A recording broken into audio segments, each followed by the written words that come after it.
Hi everybody, today we're applying the chi-squared goodness of fit test to categorical data.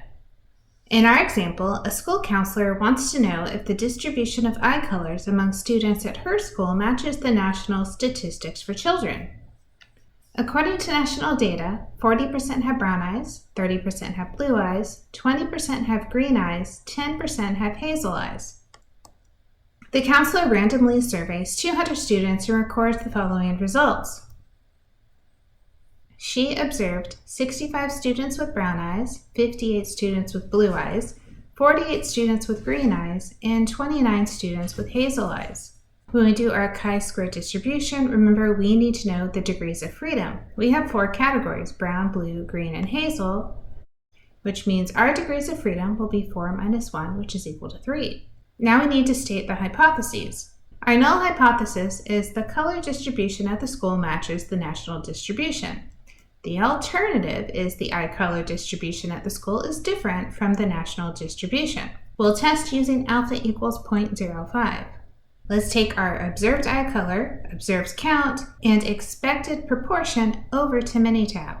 In Minitab, I entered my columns for eye color, our observed counts, and our expected proportions. I'm going to go to Stat, Tables, chi-square, goodness of fit for one variable. Our observed counts are in the observed column.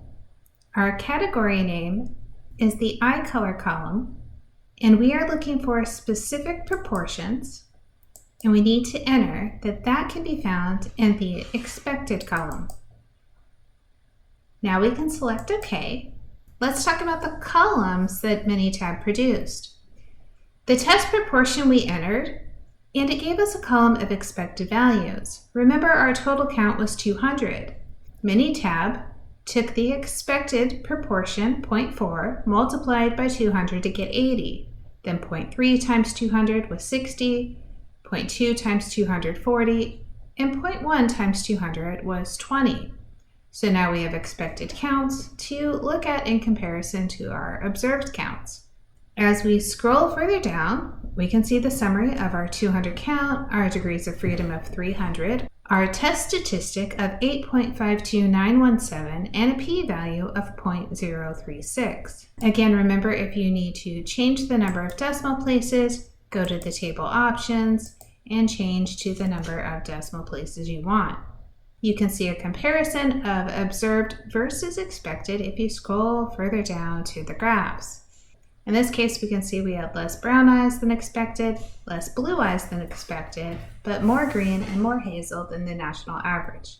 Our conclusion is based on the test value and the p-value. Remember, we said that alpha would be equal to 0.05. In this case, p is less than alpha, which says we reject the null hypothesis. This tells us there is statistically significant evidence that there is a difference between the school's eye color distribution and the national data.